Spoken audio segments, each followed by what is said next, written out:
On the morning of March 14, 1701, a sudden act of violence shattered the highly regulated peace of Edo Castle. Lord Asano Naganori drew his short sword and slashed at the senior protocol official, Kira Yoshinaka. The attack failed to kill Kira, leaving him with a bleeding wound across his face, and the consequences for Asano were absolute. Drawing a weapon within the shogun's palace was a severe crime. Before the day ended, Asano was ordered to commit seppuku, the ritual suicide of a samurai. The punishment extended far beyond Asano himself. The shogunate confiscated the Asano family's domain of Ako. Over 300 samurai retainers were instantly stripped of their rank, their stipends, and their homes. They were transformed into Rōnin, masterless warriors adrift in a society that offered them very few paths forward. Adding a profound layer of insult to this ruin, the man who had provoked the assault, Kira Yoshinaka, was completely exonerated. The shogun ordered no punishment for him. News of the disaster traveled fast. Messengers rode day and night, covering the vast distance between Edo and Ako in less than 5 days. When the reports reached the chief retainer of the domain, Ōishi Yoshio, he found himself standing at the center of a rapidly escalating crisis. The men under his command were enraged. Many demanded that they barricade themselves inside Ako Castle and fight the shogun's approaching army to the death.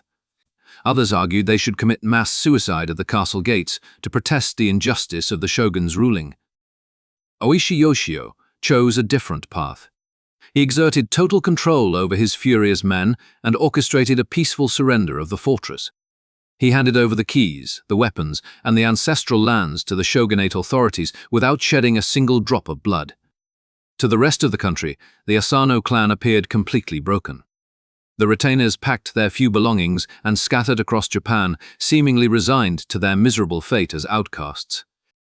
Hidden entirely from the public eye, a radically different plan was taking shape. Before they dispersed, Ōishi and a dedicated corps of retainers signed a secret oath, sealing their names in blood. They vowed to take Kira's head and avenge their fallen lord. Executing this plan presented an almost insurmountable tactical challenge. Kira Yoshinaka was wealthy, well-connected, and fully aware that Asano's surviving men might come for him. He heavily fortified his massive estate in the shogun's capital and surrounded himself with elite guards. The ousted samurai had lost everything. They had no army, no funding, and no official status.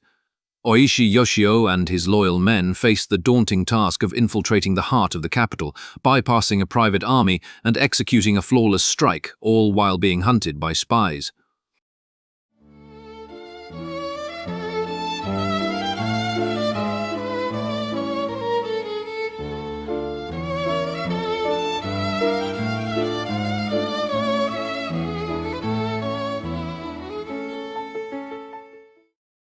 Part 1. The Factions, the Waiting Game, and the Great Deception. Following the peaceful surrender of Ako Castle, Ōishi Yoshio faced a monumental decision. The men under his command were eager to draw their swords and march on Edo, but Ōishi understood the strict legal framework of the Tokugawa shogunate better than anyone. The shogun's law contained a principle which stated that in any violent dispute between samurai, both parties were to be held equally responsible and punished severely, regardless of who struck the first blow. Lord Asano had been forced to commit suicide, and yet Kira Yoshinaka had been allowed to walk free without so much as a reprimand. This blatant disregard for the established legal precedent was the true source of the Ako retainers' outrage. Ōishi, however, was a pragmatic leader. He knew that launching an immediate, unsanctioned vendetta would result in the complete annihilation of the Asano family name.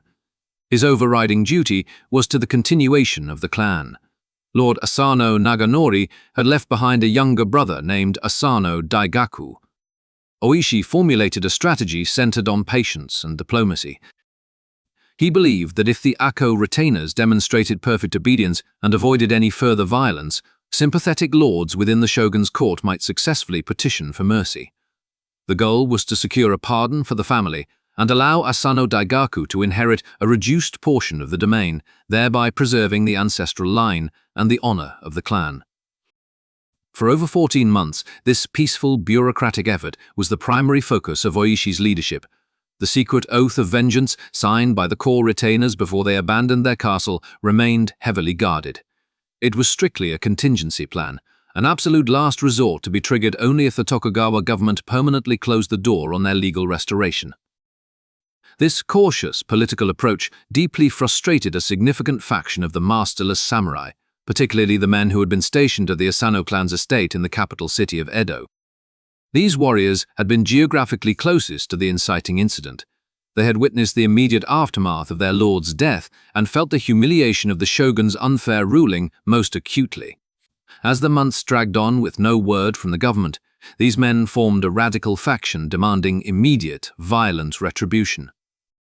The unquestioned leader of these Edo radicals was a fierce and highly skilled swordsman named Horibe Yasube. Long before the Ako incident, Yasube had achieved immense celebrity status throughout the capital. 7 years prior, he had rushed to the aid of his adoptive father in a prearranged duel at a place called Takadano Baba.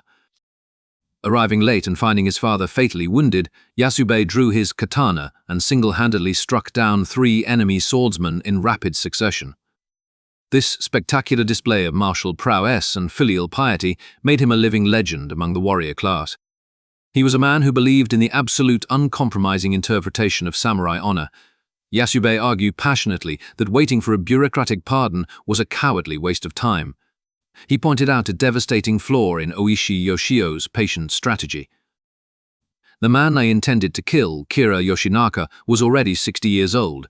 In the era of the early 18th century, this was an advanced age. If Kira were to die quietly in his bed of natural causes or succumb to an illness before the Ako men could launch their attack, their opportunity for vengeance would evaporate forever. To Yasube, this was an unacceptable risk. If Kira died peacefully, the Ako samurai would go down in history as weak, paralyzed men who failed the most basic duty required of a loyal retainer. Yasube's fears regarding the passage of time were compounded by the aggressive countermeasures being taken by their enemy. Kira Yoshinaka was an expert in court politics and was acutely aware of his own vulnerability. He knew that the sudden, forced disbandment of over 300 trained warriors created a highly volatile threat to his life. Kira fully expected an assassination attempt and immediately mobilized his considerable resources to defend himself. He petitioned the shogunate for permission to vacate his residence near Edo Castle, arguing that the location was too exposed. He was granted a massive new estate in the Honjo district, an area situated across the Sumida River on the eastern outskirts of the city.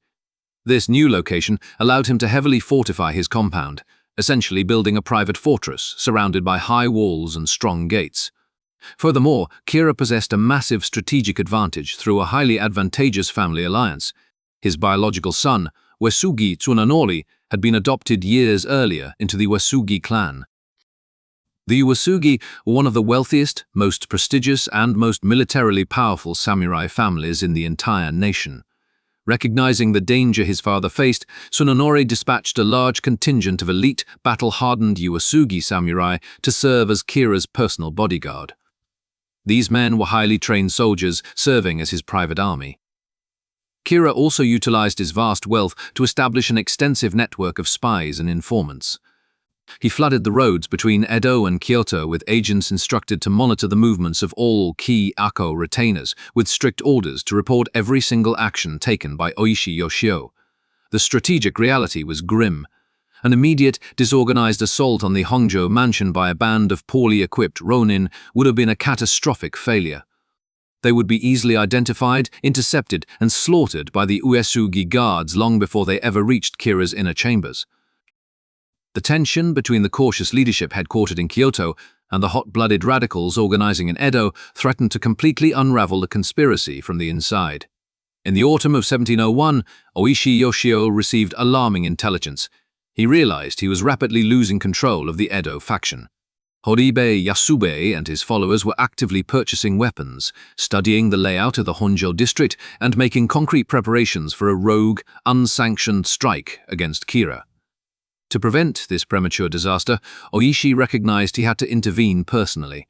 He embarked on a highly dangerous, secret journey eastward along the Tokaido Road, the main highway connecting the imperial capital to the shogun's seat of power. Ōishi traveled under an assumed name, carefully avoiding the government checkpoints and dodging the network of spies that Kira had placed along the route. Upon safely arriving in Edo, Ōishi convened a clandestine meeting with Yasubei and the other radical leaders. The atmosphere was incredibly tense. Ōishi had to use the full accumulated weight of his historical authority as their former chief retainer to assert dominance over the legendary swordsman. He laid out the tactical reality of the situation, explaining the utter futility of attacking a fortified compound guarded by Uesugi soldiers without perfect intelligence and a meticulously coordinated plan. A failed attack would immediately end their lives and instantly destroy any remaining hope for the legal restoration of the Asano family.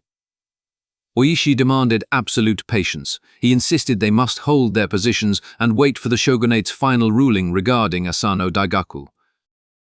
To secure their compliance, Ōishi made a solemn vow. If the official petition failed, he promised he would abandon the peaceful path, travel to Edo permanently, and personally lead the violent assault on Kira's mansion. Yasubei, respecting Ōishi's deep loyalty to the clan and acknowledging the brutal logic of the Uesugi defenses, reluctantly agreed to stand down, holstering his weapon for the time being. The grueling waiting game continued through the freezing winter and into the sweltering summer of 1702. The masterless samurai endured profound hardship during this period. Stripped of their official stipends, many were forced to sell their family heirlooms and swords just to afford basic food and shelter. They took up menial jobs to survive, working as umbrella makers, street vendors, and day laborers, all while bearing the social stigma of being unemployed outcasts. Then, in July of 1702, the political machinery of the Tokugawa government finally delivered its verdict. The official petition to restore the Ako domain was categorically and permanently denied. Asano Daigaku was formally stripped of his samurai status. He was ordered to remain under permanent house arrest under the strict supervision of a secondary branch of the Asano family. The ancestral lands would never be returned. The legal path, which Ōishi had championed for over a year, was completely and irreversibly closed. Upon receiving this devastating news, Ōishi Yoshio immediately pivoted his strategy. He activated the final, violent contingency. He sent word to the men who had signed the original secret oath, summoning them to a heavily guarded meeting in Kyoto. Ōishi understood human nature perfectly well. He knew that a successful infiltration and assassination required absolute, unwavering commitment from every single participant. The prospect of facing the heavily armed Uesugi guards meant almost certain death during the raid. If they somehow survived the battle, the shogunate would undoubtedly execute them for breaking the law. A year and a half of living in abject poverty had broken the resolve and chilled the blood of many who had initially sworn revenge in the heat of the moment. Ōishi implemented a harsh but necessary psychological test. He sent a trusted representative to visit each man who had signed the original pledge.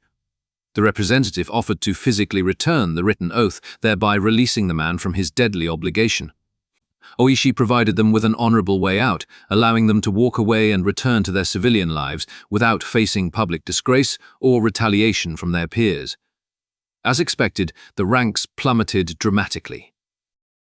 Men with young children, aging parents, or a newfound desire to live quietly accepted the return of their signatures. Of the original hundreds who had sworn vengeance at Ako Castle, only 47 men refused to take their papers back. These 47 individuals committed themselves entirely and irrevocably to the death sentence that lay ahead. With his highly motivated strike force finally solidified, Ōishi's most pressing and dangerous task was to systematically dismantle Kira Yoshinaka's extensive security apparatus. Kira's spies were thoroughly embedded in Kyoto, watching Ōishi's residence day and night for any sign of mobilization, weapon purchases, or secret meetings. If Kira maintained his high state of alert and kept the expensive Uesugi mercenary guards on his payroll, the 47 men would never breach the walls of the Honjo mansion. To solve this problem, Ōishi launched a masterful long-term campaign of psychological warfare and public misdirection. He moved his residence to Yamashina, a quiet, rustic suburb of Kyoto, and deliberately began to act in a manner completely unbecoming of a senior samurai lord. He became a highly visible and frequent patron of the city's vibrant pleasure quarters. He spent his nights drinking heavily at famous establishments like the Ichiriki Chaya in the Gion district, surrounding himself with geisha, musicians, and entertainers. He intentionally accumulated massive, embarrassing debts, and engaged in loud public brawls with other patrons.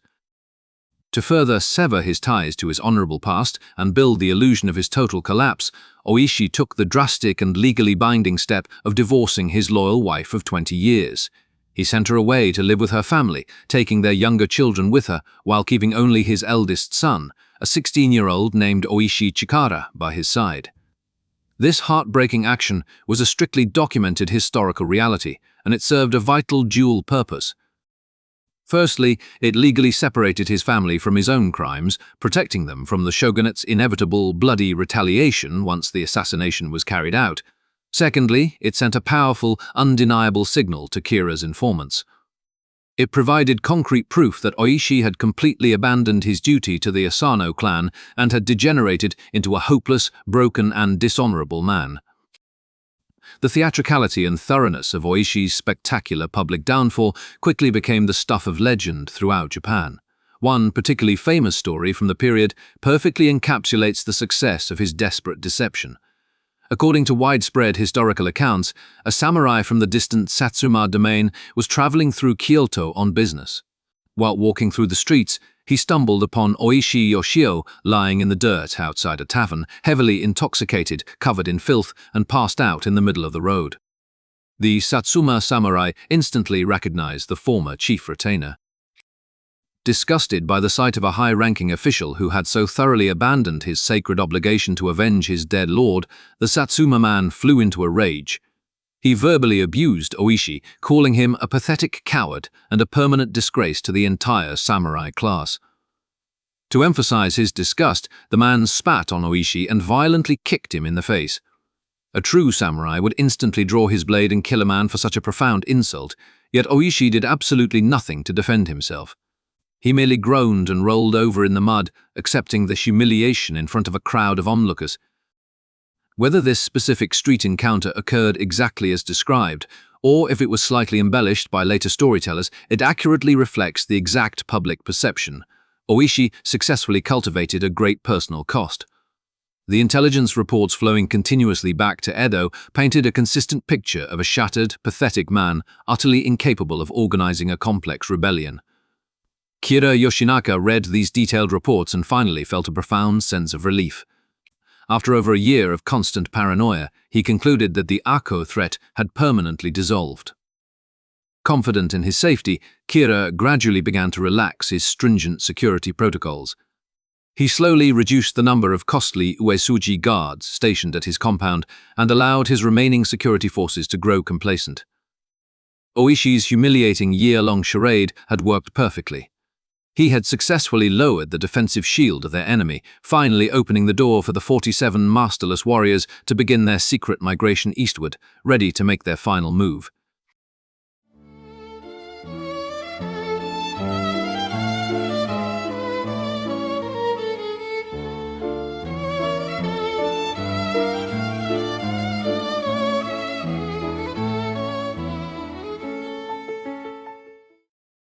Part 2. Espionage, Logistics, and the Snowy Raid.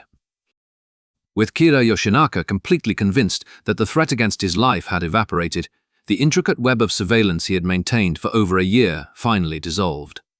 This momentary lapse in security provided Ōishi Yoshio with the exact opening he had been waiting for. In the late autumn of 1702, Ōishi quietly slipped out of his residence in the Kyoto suburbs and began the long, dangerous journey eastward along the Tokaido Road toward the shogun's capital. Traveling under heavy disguise, he successfully bypassed the government checkpoints that strictly monitored the movement of weapons and samurai across the country. Meanwhile, the remaining 46 men who had refused to take back their signed oaths were also making their way toward Edo in small, inconspicuous groups. Infiltrating the largest and most heavily policed city in Japan required absolute discipline and a total shedding of their former samurai pride. Upon arriving in Edo, the 47 masterless warriors scattered across the dense, sprawling urban landscape. They took up residence in various cheap boarding houses and immediately assumed new identities to avoid raising any suspicion among the local authorities or the neighborhood watch associations. Blending into the bustling atmosphere of Edo meant taking on humble, ordinary professions. Some of the men disguised themselves as wandering Buddhist monks, allowing them to stand on street corners ringing bells for alms while secretly observing the comings and goings of high-ranking officials. Others became street merchants, selling cheap goods or vegetables near the Honjo district. A few utilized their education to pose as physicians or teachers.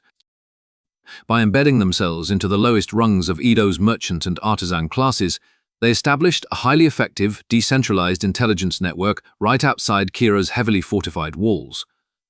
They quietly tracked the daily routines of Kira's household staff, noted the schedules of the delivery carts bringing supplies into the compound, and observed the shifting patrols of the remaining guards. Horibei Yasubei, the famous swordsman who had previously commanded the radical Edo faction, utilized his extensive local knowledge to manage the various safe houses, ensuring the scattered men could communicate securely without drawing the attention of the shogunate's secret police. Despite their successful infiltration of the city, the Rōnin faced a massive tactical obstacle. Kira Yoshinaka's new estate in the Honjo district functioned as a sprawling, complex military compound. The property was surrounded by high defensive walls and heavy wooden gates. Inside, the estate was a labyrinth of sliding doors, hidden corridors, guard barracks, and private chambers. Launching a nighttime raid into an unfamiliar, maze-like fortress in pitch darkness would almost certainly result in the attackers becoming disoriented, separated, and eventually slaughtered by the defending guards. To execute a precise, coordinated strike, Ōishi needed a detailed architectural floor plan of the entire estate, specifically highlighting the location of Kira's private sleeping quarters. Acquiring such a highly guarded document seemed impossible, but historical retellings of the event highlight the actions of a young, handsome Rōnin named Okano Kinemon. According to prominent accounts from the period, Okano discovered the identity of the master carpenter who had been contracted to design and build Kira's new fortress. Okano intentionally opened a small shop near the carpenter's home and began a deliberate, calculated courtship of the craftsman's daughter. By successfully romancing the young woman and gaining the absolute trust of her family, Okano was eventually granted access to the carpenter's private workshop. He managed to secure the original blueprints of the Honjo estate and secretly smuggled copies back to Ōishi. These stolen plans provided the Rōnin with the exact locations of the guardhouses, the internal courtyards, and the intricate pathways leading directly to Kira's bedroom. With the intelligence gathered and the layout secured, the conspirators faced the daunting logistical nightmare of arming 47 men for a major assault inside a strict police state. The Tokugawa shogunate heavily monitored the sale of armor and weaponry in Edo. If 47 masterless samurai suddenly attempted to purchase matching sets of armor and hundreds of blades from local blacksmiths, the authorities would be alerted immediately. To circumvent this surveillance, the Rōnin had to acquire their military gear slowly and in complete secrecy over a period of many months. They purchased weapons piece by piece from different vendors scattered across the city, hiding the blades in the false bottoms of merchant carts or concealing them beneath the floorboards of their safe houses. For their physical protection, they could not wear traditional bulky samurai armor, as it would be too obvious and too heavy for a rapid, stealthy infiltration. Instead, they secretly manufactured their own specialized, lightweight armor. They sewed flexible chainmail directly into the linings of ordinary winter jackets and reinforced their clothing with hidden plates of leather and iron.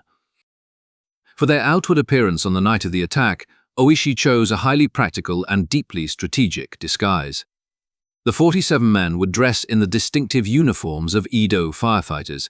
In a city constructed entirely of wood and paper, uncontrolled fires were the single greatest threat to the population, and organized brigades of firefighters were a common sight in the streets. The uniforms consisted of thick, dark fabric adorned with jagged white stripes at the hem, resembling the peaks of mountains. By dressing as an emergency fire brigade, the heavily armed men could move rapidly through the city streets at night as a large, cohesive unit without immediately triggering a panic or prompting the neighborhood watch to summon the shogunate police. If anyone saw them running through the snow, they would simply assume a nearby house had caught fire and stay out of their way. The final piece of the puzzle was selecting the exact date and time for the assault. Ōishi needed the night when Kira Yoshinaka was absolutely guaranteed to be inside his mansion rather than visiting another lord or attending business at the shogun's castle. Through their embedded network of spies, the Rōnin learned that Kira was scheduled to host a grand formal tea ceremony at his Honjo estate on December 14, 1702. Hosting such an elaborate, hours-long event would require Kira to be present all day, and he would likely be physically exhausted and sleeping soundly by the early hours of the following morning. Ōishi locked in the date. The night of December 14th brought the heaviest winter storm Edo had seen in years. Freezing winds swept off the bay, and a massive blanket of deep, heavy snow buried the city streets. The severe weather was a tremendous tactical advantage, as the falling snow would muffle the sound of their footsteps and ensure that the majority of the city's residents were locked securely inside their homes, huddled around their hearths. As midnight passed, the 47 men abandoned their civilian disguises and retrieved their hidden weapons. They strapped on their concealed chainmail, donned the black and white firefighter uniforms, and tied white bands around their heads to easily identify each other in the dark. They gathered at 3 designated safe houses near the Honjo district, sharing a final, silent meal of cold buckwheat noodles. They knew with absolute certainty that they would not survive the coming days. They were about to commit a massive, highly visible crime against the laws of the shogun, and the penalty for their actions would be death. In the pre-dawn hours of December 15th, the strike force marched through the blizzard toward Kira's compound. The deep snow crunched beneath their straw sandals as they formed up outside the high wooden walls. Standing in the freezing darkness, Ōishi Yoshio divided his men into 2 distinct assault teams to prevent Kira from escaping out the back. Ōishi personally took command of the front gate, leading a squad of 23 heavily armed men. He placed his 16-year-old son, Ōishi Chikara, in command of the rear gate, supported by a squad of 24 veteran warriors. Before initiating the breach, Ōishi executed a brilliant piece of neighborhood diplomacy. He ordered his men to scale the walls of the adjacent properties and politely hand large written scrolls to the terrified guards of the neighboring samurai estates. These official notices clearly stated that the men outside were the former retainers of Asano Naganori, and they were executing a targeted, honorable vendetta against Kira Yoshinaka. The scrolls explicitly assured the neighbors that this was not a random robbery, an uprising against the government, or an arson attack. Relieved that their own homes were not going to be burned to the ground, the neighboring lords ordered their guards to stand down, completely isolating Kira's compound from any outside assistance. At roughly 4 in the morning, the heavy silence of the snowy neighborhood was shattered by the sharp crack of wooden clappers, followed by the deep booming rhythm of a war drum beaten by Ōishi's men at the front gate. This was the signal for the simultaneous, 2-pronged assault. Men equipped with heavy wooden mallets violently smashed the hinges of the front gates, while others used rope ladders to scale the high walls and drop down into the frozen courtyards. At the rear of the compound, Ōishi Chikara and his squad successfully breached the secondary entrance, pouring into the estate and completely surrounding the main residential buildings. Kira's sleeping guards, jolted awake by the sudden thunder of the drum and the splintering of heavy wood, scrambled from their barracks into the freezing courtyards. What followed was a vicious, chaotic battle in the pitch darkness of the estate. The Rōnin utilized highly specialized tactics for the close-quarters indoor fighting. Wielding a long katana inside a traditional Japanese house was highly inefficient, as the long blade would easily catch on low wooden ceilings, sliding paper doors, and narrow hallways. Instead, the Ako men relied heavily on short swords and short stabbing spears, allowing them to thrust and parry lethally in the tight, confined spaces of the mansion. Furthermore, Ōishi had anticipated that members of Kira's staff might attempt to flee the compound and run to the nearby Uesugi clan estate to summon massive reinforcements. To prevent this, he stationed several expert archers along the perimeter of the roof. Whenever a guard attempted to sprint across the snowy courtyard toward the outer walls, the archers struck them down from above, ensuring that no one could escape to sound the alarm. The remaining Uesugi guards stationed inside the house fought back with immense ferocity. The battle raged for nearly 2 hours, pushing through the kitchens, the reception rooms, and the long wooden verandas. Despite facing skilled, heavily armed resistance, the sheer desperate momentum of the 47 men proved overwhelming. They systematically cut down the defenders, securing room after room as they pushed deeper into the heart of the mansion. Eventually, the fighting subsided, leaving the courtyards and hallways completely under the control of the Ako Rōnin. Ōishi and his corps lieutenants immediately rushed to Kira's private sleeping chambers. They threw open the sliding doors, weapons raised, only to find the room entirely empty. The futon on the tatami floor was thrown aside, and when Ōishi placed his hand on the heavy sleeping quilts, he found them remarkably warm. Kira had been in the bed only moments before the breach. A frantic, desperate search of the massive compound commenced. The Rōnin scoured every closet, checked behind every painted screen, and thrust their spears through the floorboards, terrified that their enemy had somehow slipped through their perimeter. The entire 2-year conspiracy hung in the balance. As the search party scoured a small, enclosed courtyard near the rear of the property, they noticed a separate, detached outbuilding used for storing charcoal and firewood. 2 Rōnin cautiously approached the dark wooden shed. Suddenly, several hidden guards burst from the shadows of the outbuilding, launching a final, desperate ambush. The Rōnin swiftly engaged and dispatched the hidden defenders. Suspecting this heavy resistance meant they had found their target, the men breached the door of the charcoal shed. Inside, huddled in the pitch-black dirt among the piles of fuel, they found a terrified, elderly man dressed only in white silk underclothes. The Rōnin dragged the man out into the snowy courtyard and blew a loud whistle, signaling to the rest of the men that the perimeter was secure and the captive had been found. Ōishi Yoshio rushed to the courtyard, surrounded by his exhausted, bloodied warriors. They held lanterns up to the shivering man's face. The captive closely matched the physical description of their enemy, but they needed absolute confirmation before striking the final blow. Ōishi leaned in close and examined the man's forehead and shoulder. There, stark against his pale skin, was a prominent, jagged scar. It was the exact mark left by the blade of Asano Naganori during the incident inside Edo Castle over a 1.5 years prior. The identity of the man was undeniable. Ōishi Yoshio dropped to his knees in the blood-stained snow. Despite the extreme violence of the past 2 hours, he maintained the absolute, rigorous etiquette of a high-ranking samurai addressing a superior lord. He respectfully announced his own name and his former title, formally declaring that he and his men had come to fulfill their duty and avenge the death of their master. Ōishi then drew his own short sword, the very same weapon that Lord Asano had used to commit his forced suicide. He offered the blade to Kira Yoshinaka, politely requesting that the older man take the weapon and end his own life honorably by committing seppuku, just as Lord Asano had been forced to do. Ōishi promised to act as his second and ensure a swift, honorable decapitation once the stomach cut was made. Kira Yoshinaka remained completely silent. Paralyzed by the shock of the night and shivering violently in the winter air, he crouched in the snow and refused to take the blade. He offered no response to the formal request. Realizing that the terrified lord was utterly incapable of performing the ritual, Ōishi stood up. He ordered 2 of his men to hold the silent man down. Raising his weapon, Ōishi brought the blade down with a single, decisive strike, severing Kira's head and finally concluding the long, bloody mission they had sworn to complete. The oath of vengeance was fulfilled.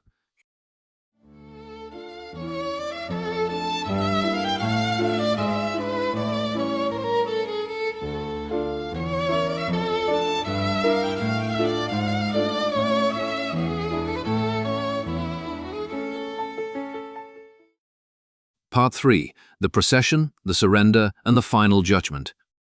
With the severed head of Kira Yoshinaka finally in their possession, the masterless samurai of the Ako domain had achieved their ultimate objective. However, their discipline and strict adherence to protocol did not vanish with the completion of the violent raid. Before leaving the blood-stained courtyards of the Honjo mansion, Ōishi Yoshio ordered his men to carefully extinguish every fallen lantern, burning torch, and smoldering brazier within the compound. In the densely packed wooden city of Edo, an unattended fire could easily spread and consume thousands of innocent homes. The Rōnin were determined to prove that they were honorable samurai executing a highly specific, justified vendetta rather than common thugs or reckless arsonists. Once the estate was entirely secured against the threat of fire, the men wrapped the severed head in a piece of pristine white silk. Ōishi blew a sharp whistle, signaling the strike force to assemble at the main gate. Despite the ferocity of the 2-hour battle, their casualties were astonishingly light. Several men had sustained serious slash wounds, but not a single member of the assault team had been killed. They formed a tight, orderly column, stepped out of the splintered gates of the ruined mansion, and began the long march back across the sleeping capital. The morning of December 15, 1702, broke with a pale, freezing light as the heavy snowstorm finally began to subside.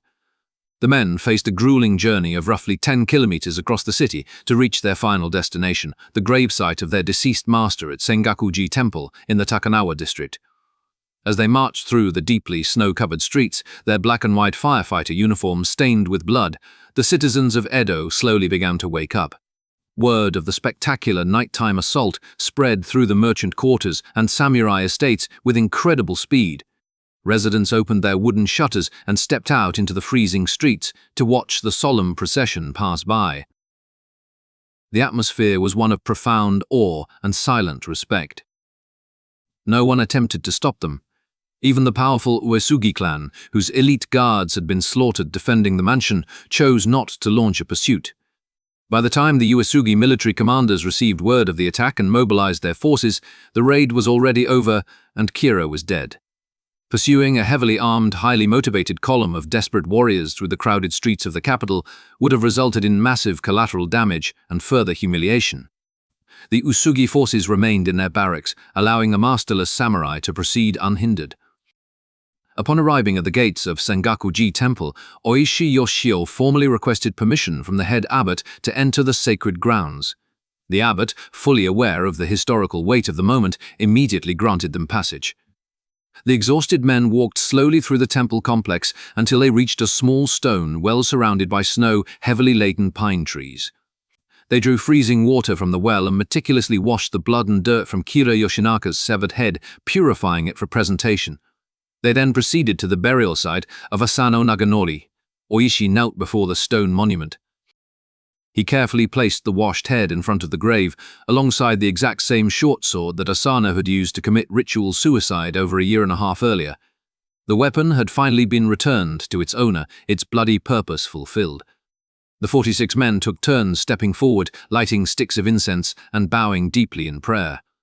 They handed over all the remaining silver and copper coins they carried in their pouches to the temple priests, requesting that the money be used to offer prayers for their souls once they were gone.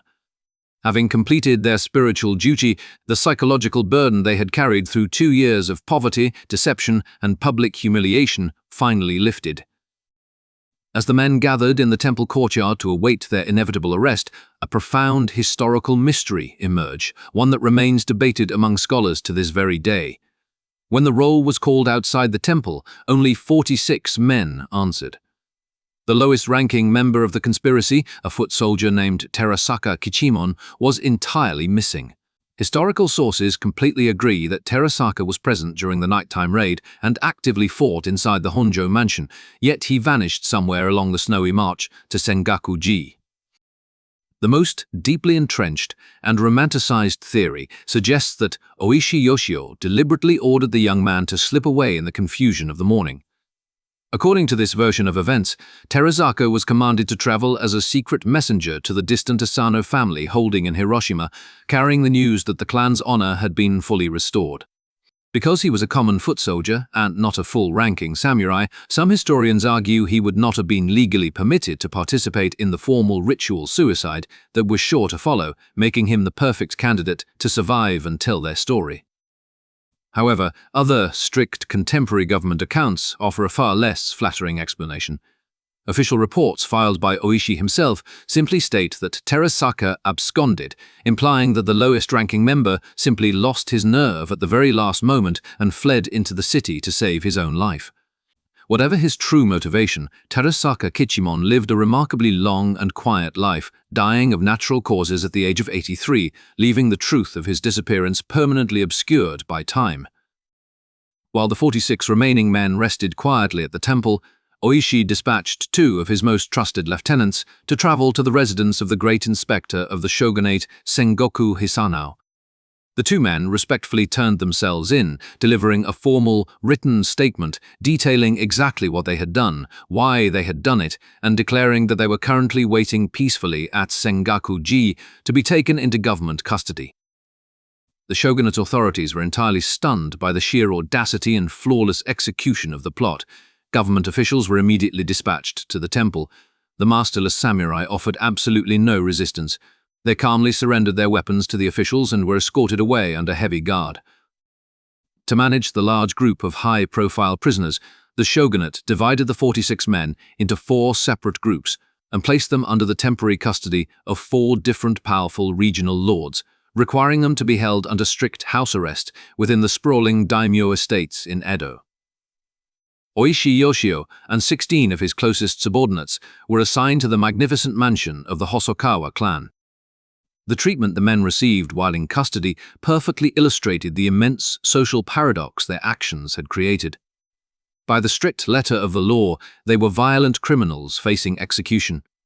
However, in the eyes of the samurai class, they were living embodiments of the highest martial virtues.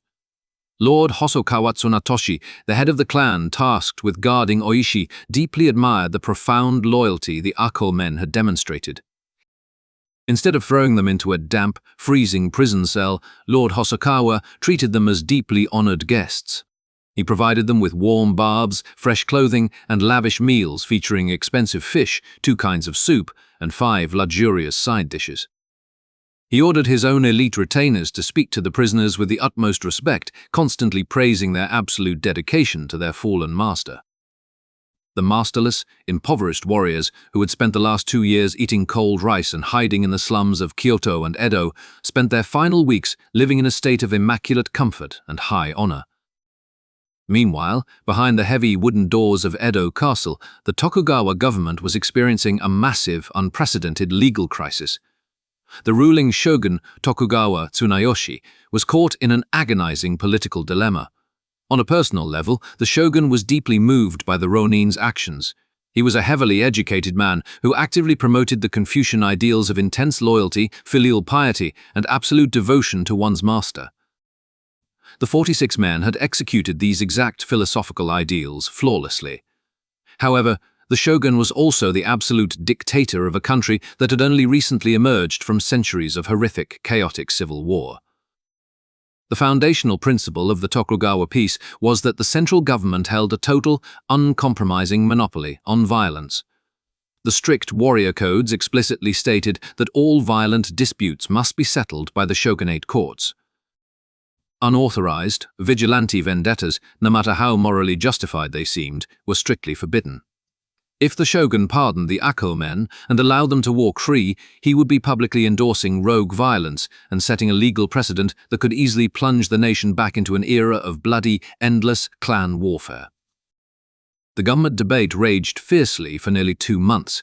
Top advisors, legal scholars, and powerful regional lords flooded the shogun with conflicting opinions. Some high-ranking officials argued passionately for full clemency, claiming that executing men of such unparalleled virtue would permanently damage the spiritual soul of the warrior class. The stalemate was ultimately broken by the intervention of Ōishi Yoshio, one of the most brilliant and highly respected Confucian scholars in Japanese history. Ōishi Yoshio provided the shogun with a masterfully articulated legal framework that separated personal morality from public governance. He argued that the actions of the Ako retainers were perfectly righteous on a private, moral level. They had fulfilled their spiritual duty to Lord Asano completely. However, Ōishi Yoshio firmly maintained that their actions were completely unacceptable on a public, legal level.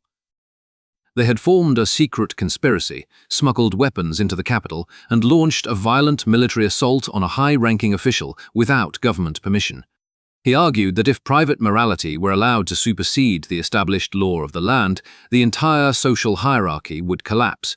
The law had to remain absolute, blind to sentiment, and totally unbending. The shogun accepted this brilliant, pragmatic reasoning. The men had to die to preserve the law, but they did not have to be humiliated. On February 4, 1703, the official verdict was finalized and delivered to the 4 daimyo mansions where the prisoners were being held. The masterless samurai were found guilty of conspiracy and unauthorized violence. However, in a profound gesture of ultimate respect for their pure samurai spirit, the shogun did not sentence them to be tied up and beheaded like common criminals. Instead, he granted them the supreme, ultimate honor of their warrior class. They were officially ordered to commit seppuku. This ruling legally preserved their honor, wiping away the stain of criminality and allowing them to die as true, dignified samurai. The sentences were carried out that very same afternoon, simultaneously across the courtyards of the 4 daimyo estates. At the Hosokawa mansion, Ōishi Yoshio was the first to face the blade. The courtyards were beautifully prepared with white sand and pure white mats. Lord Hosokawa provided his own most highly skilled swordsmen to act as the official seconds, ensuring the decapitations would be swift and entirely painless once the ritual stomach cut was made. Accounts from the men guarding them reported that the 46 warriors met their end with perfect, unwavering composure. There was no fear, no hesitation, and no regret. They had achieved exactly what they set out to do. They had restored the honor of their house, and they were ready to follow their lord into the next life.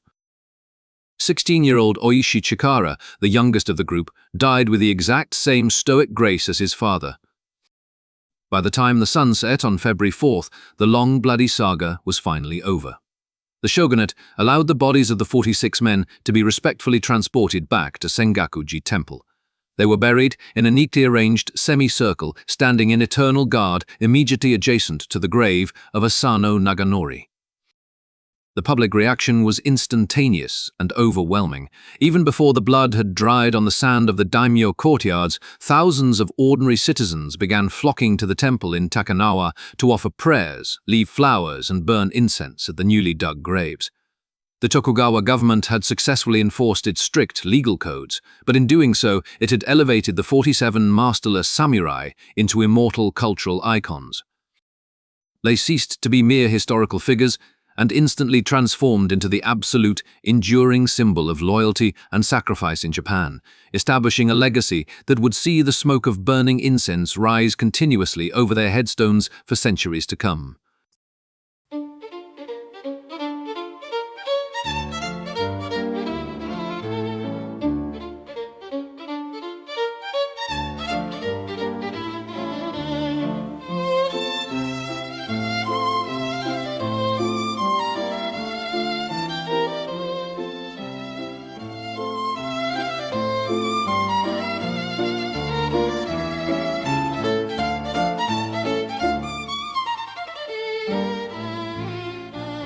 This podcast was entirely produced by Andrew Scott.